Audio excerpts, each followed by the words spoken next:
పూర్తి ఫలితాలన్నీ కూడా ఈవీఎంలో భద్రపరుచున్నాయి. జూన్ 4వ తారీఖు నాడు ఫలితాలు రాబోతున్నాయి. ముందుగా ఓటింగ్ లో పాల్గొన్నటువంటి ఓటు హక్కు వినియోగించుకున్న ప్రతి ఓటర్ మహాశయునికి హృదయపూర్వక ధన్యవాదాలు, కృతజ్ఞతలు. ప్రజాస్వామ్య దేశంలో ఓటు హక్కు వినియోగించుకోవాల్సిన బాధ్యత ప్రతి ఒక్కరి మీద ఉంది. అందరు కూడా ప్రతి ఒక్కరికి కూడా హృదయపూర్వక ధన్యవాదాలు, అభినందనలు. ముఖ్యంగా నరేంద్ర మోడీ గారిని ప్రధానమంత్రి చేయాలని చెప్పి ఆలోచనతో భారతీయ జనతా పార్టీకి ఓటేసినటువంటి ప్రతి ఒక్కరికి హృదయపూర్వక ధన్యవాదాలు.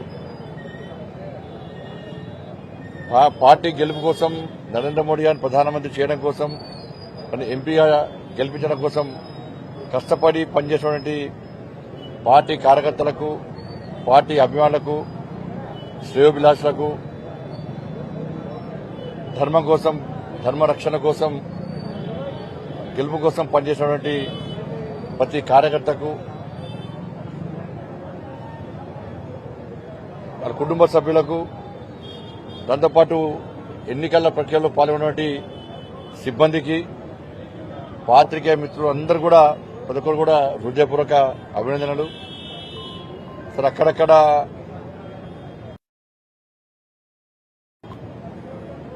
కొంతమంది పోలీసు అధికారులు, ఉన్నతాధికారులు చాలా పర్ఫెక్ట్, బాగా బ్రహ్మాండంగా పనిచేశారు. ఉన్నతాధికారుల కళ్ళు కప్పి కొంతమంది అక్కడక్కడ పోలీసు అధికారులు గతంలో టీఆర్ఎస్ పార్టీ ఏ విధంగా వాళ్ళ గుప్పెట్లో పెట్టుకున్నదో సేమ్ అదే పందాతోని చాలా ప్రాంతాల్లో భారతీయ జనతా పార్టీ కార్యకర్తల మీద లాఠీచార్జ్ చేయడం, భారతీయ జనతా పార్టీ కార్యకర్తలను అరెస్ట్ చేయడం. సరే, వెంటనే ఫోన్ చేసిన వెంటనే ఉన్నత స్థాయి అధికారులు స్పందించడం దాన్ని ఏమనలేదు. కానీ జరిగింది. అయినప్పుడు పార్టీ కార్యకర్తలు ప్రజాస్వామ్యబద్ధంగా ఎన్నికల నిబంధనలు లోబడి కష్టపడి పనిచేశారు.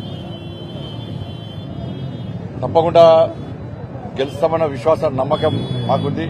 ఉన్నటువంటి వాతావరణం చూస్తూ ఉంటే మరొకసారి ప్రతి ఒక్కరు కూడా హృదయపూర్వక ధన్యవాదాలు. ఎన్నికల ప్రక్రియ అయిపోయింది. సరే, ఎన్నికల కోడ్ జూన్ 4 వరకు ఉండొచ్చు. కాంగ్రెస్ పార్టీ ప్రభుత్వం ఇక తిట్టేదంతా తిట్టింది, అయిపోయింది. నరేంద్ర మోడీ గారిని, అమిత్ షా గారిని, భారతీయ జనతా పార్టీని, మా నాయకులను ఎంత తిట్టాలో అంతకంటే ఎక్కువనే తిట్టారు. కడుపులో ఉన్నదంతా బయట తీశారు. వాళ్ళ కసి అంతా తిట్ల పురాణంతోని ఫుల్ టైంపాస్ చేశారు కాంగ్రెస్ పార్టీ నాయకులు, ఢిల్లీ నుంచి గల్లీ వరకు. తిట్టకుండా తిట్టరాని తిట్లు కూడా తిట్టారు. ఈ గుడ్డు అన్నారు, ఆ గుడ్డు అన్నారు, అన్ని అన్నారు. సరే, అన్ని భరించారు. మీరు తిట్టిన తిట్లకు ప్రజలు నిర్ణయం ప్రకటించబోతున్నారు జూన్ 4వ తారీఖు నాడు. కానీ ప్రజాస్వామ్య దేశంలో ఎన్నికల ప్రక్రియ ప్రశాంతంగా, ప్రజాస్వామ్యబద్ధంగా సాగాల్సిన అవసరం ఉంది. కానీ రాజకీయ పార్టీ నాయకులు స్థాయి దిగజార్చుకొని, ముఖ్యంగా అధికార పార్టీ నాయకులు వాళ్ళ స్థాయి దిగజార్చుకొని ఇవాళ ఏ విధంగా తప్పుడు ప్రచారం చేసి ఎన్నికల్లో గెలవడమే లక్ష్యం. వాళ్ళకు అబద్దాలు ఆడాలి, శాంతి భద్రత సమస్య సృష్టించాలి, పేదలు టెన్షన్ వాతావరణం పెట్టాలి, పేదల బతుకులని కూడా లేనిది ఉన్నట్టు అన్నని విషయాలను అన్నట్టు వాళ్ళు ఎన్ని ఏళ్ళనో అన్ని వేషాలు వేసారు. అదే వాళ్ళ వాడిన భాష జగన్ ప్లేస్ కోసం వాళ్ళు ఇద్దరు ప్రయత్నం చేశారు. సరే, ఎన్నికల కొనుగోలు దాదాపు అయిపోయినాయి. ఎన్ని కొనుగోలు కేంద్రాల్లో మీరు తరుగు తాలు తేమలు లేకుండా కొన్నారు. దాని మీద శ్వేతపత్రం విడుదల చేసిన బాధ్యత మీ ఉంది. బోనస్ ఇస్తాను మీరే అన్నారు, 100 రూపాయలు బోనస్ ఇస్తున్నారు. చాలా అన్నిటి కూడా మీరు ఏ చేయాలో చేసారు, ఎక్కడ అడ్డుకోలే. మేము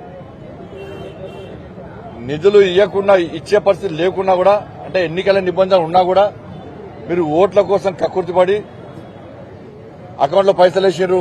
మేము ఎక్కడ అడ్డుకోలే. మేము ఎక్కడైతే దీక్ష చేస్తా అంటామో అక్కడ హామీలు నెరవేరుస్తా అని చెప్పి అకౌంట్లో పైసలు వేసారు. మేము ఎక్కడ అడ్డుకోలే. ఎట్లయినా పేదలు బాగుపడాలి, కనీసం ఎన్నికల సందర్భంలోనైనా వాళ్ళకు ఇంత న్యాయం జరగాలని చెప్పి మేము సహకరించినాం. ఇవాళ ఎందుకు వెళ్ళకపోయారు? వేరే సమస్యలు పరిష్కరించే ప్రయత్నం చేసి మీరు కొన్ని చిన్నవి. మరి బోనస్ ఇవ్వడంలో మీకు అభ్యంతరం ఉంది. ఎందుకు ఇవ్వలే? ఇప్పుడు ఎంతమంది బోనస్ ఇచ్చారు? 500 రూపాయలు చొప్పున ఒక్క ఎకరానికి 28 క్వింటాలు వస్తే దాదాపు 14,000 రూపాయలు వాళ్ళ ఒక్కొక్క రైతు అకౌంట్ వాడాలి.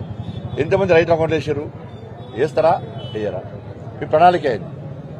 15,000 రూపాయలు రైతు భరోసా ఇస్తున్నారు, కౌలు రైతులకు కూడా ఇస్తున్నారు. ఎంతమంది కౌలు రైతులకు ఇచ్చారు, ఎంతమంది రైతులకు ఇచ్చారు? ఇస్తారా ఇయ్యరా? మీ ప్రణాళిక అయింది. జూన్ 4th తర్వాత మీరు ఇస్తారా? ఇస్తే మీ ప్రణాళిక ఏంది? రుణమాఫీ మీ ప్రణాళిక ఏంది? రైతు కూలీలకు 12,000 రూపాయలు ఇస్తున్నారు, మీ ప్రణాళిక ఏంది?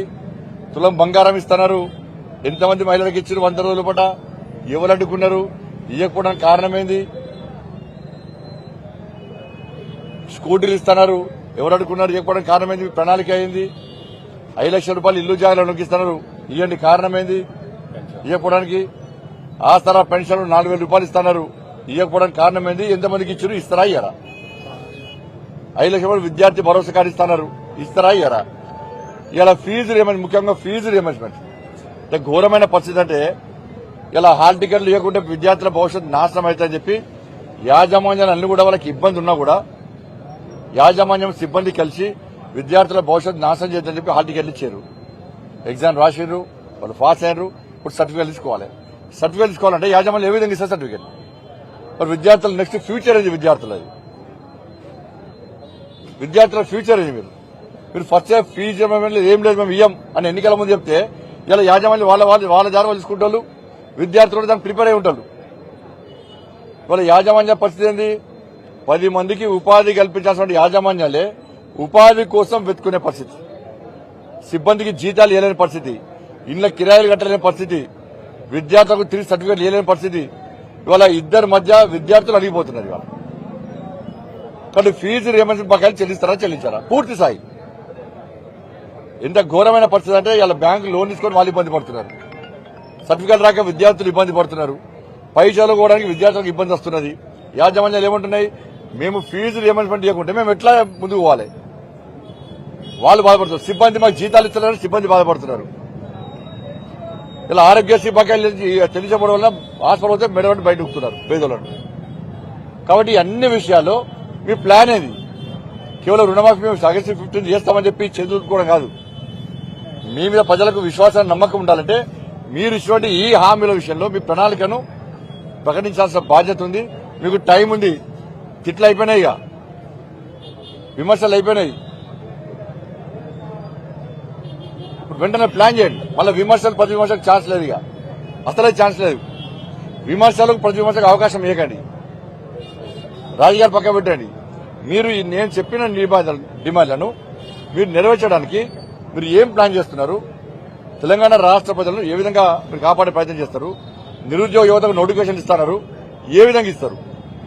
ఆర్టీసీ కార్మికుల సమస్యలున్నాయి, ఫస్ట్ నాడే జీతాలు పక్కా ఇస్తామని చెప్పి మీరు ప్రకటించాల్సిన అవసరం ఉంది. పీఆర్సీ విషయంలో మీరు స్పష్టమైన ప్రకటన చేయాల్సిన అవసరం ఉంది. వాళ్ళ శానిటేషన్ సిబ్బంది కానీ, గ్రామ పంచాయతీ పారిశుద్ధ్య సిబ్బంది కానీ వాళ్ళకి కనీసం జీతాలకే ఇబ్బంది పడుతున్నారు. కనీసం వాళ్ళకి ఇస్తారయ్యారా? అవుట్ సోర్సింగ్ ఉద్యోగస్తుల పరిస్థితి ఏంది?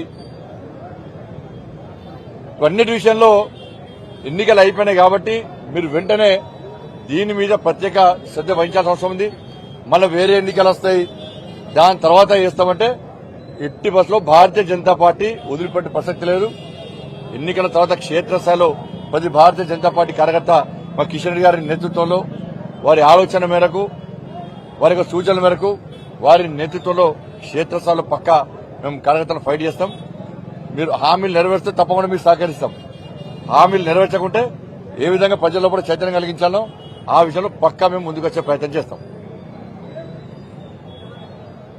మరొక్కసారి మమ్మల్ని ఆశీర్వదించినటువంటి ప్రజలందరూ కూడా కష్టపడి దాదాపు 3 నెలల పాటు నేను ప్రజాహితయాత్ర చేసిన ఎండాకాలంలో కూడా ప్రజాహితయాత్రతో పాటు ఎన్నికల ప్రచారంలో పోలింగ్ బూత్ స్థాయిలో ప్రజలను కలిసి ఒక్కొక్క ఇంటికి 4 సార్లు వెళ్లి ఓటును రిక్వెస్ట్ చేసినటువంటి భారతీయ జనతా పార్టీ కార్యకర్తలకు, నాయకులకు, కొంతమంది ఇతర ప్రాంతాల నుంచి కూడా వచ్చి ఇక్కడ పనిచేశారు, స్వచ్ఛందంగా పనిచేశారు.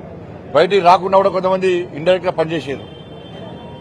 ఉద్యోగస్తులు, ఉపాధ్యాయులు మా కోసం పనిచేశారు ఇండైరెక్ట్ గా. అన్ని వర్గాల ప్రజలు కష్టపడి పనిచేశారు. వాళ్ళందరూ కూడా హృదయపూర్వక ధన్యవాదాలు. ఎందుకంటే బీఆర్ఎస్ పార్టీ కేసీఆర్ వచ్చి కర్మేర్కి వచ్చి తురుకోలందరినీ ఒకటి కావాలి, బండి సంజయ్ని ఓడగొట్టాలని చెప్పి కేసీఆర్ పెద్ద పిలుపునిచ్చిండో, ఇలా హిందువులందరూ ఒక్కడైతే ఏ విధంగా ఫలితాలు వస్తాయో దాన్ని 4వ తారీఖు నాడు కరీంనగర్ పార్లమెంటు నియోజకవర్గంలోని హిందూ సమాజం చూపెట్టబోతుంది. ఆ షాక్ తిని కేసీఆర్ తట్టుకుంటాడా జాగ్రత్తగా ఉండాలి. ఇటుపక్క అటుపక్క డాక్టర్లను పెట్టుకో. ఎందుకంటే నువ్వు 100 సంవత్సరాలు బతకాలని కోరుకునేటువంటి వ్యక్తులు మేము. కొంచెం 4th నాడు చాలా జాగ్రత్తగా ఉండు. ఎందుకంటే కరీంనగర్ నియోజకవర్గ ప్రజలు షాక్ ఇవ్వబోతున్నారు, ట్రీట్మెంట్ ఇవ్వబోతున్నారు. ఇంకోసారి ఒక వర్గానికి కొమ్ముగాయకు, హిందువులను ఎప్పుడు రాచి రంపాన పెట్టకు, హిందువుల మనోభావాలు దెబ్బతీయకు, ఒక వర్గానికి జోకే ప్రయత్నం చేయకు. నువ్వు హిందువులు బొందుగాలను ఏ విధంగా బొందబెట్టిరో ఇప్పుడు నువ్వు చేసిన వ్యాఖ్యలు ఇలా కరీంనగర్ పార్లమెంట్ నియోజకవర్గంలో ప్రతి హిందూ ఇలా ఓటుకు వినియోగించుకున్నారు. కానీ కాంగ్రెస్ పార్టీ బీఆర్ఎస్ పార్టీలు ఒక వర్గానికి కొమ్ము కాసే విధానానికి వ్యతిరేకంగా ప్రజలు తీర్పిచ్చారు. కాబట్టి 4వ తారీఖు జరిగినటువంటి ఫలితాలను చూసి షాక్ గురవుతారు.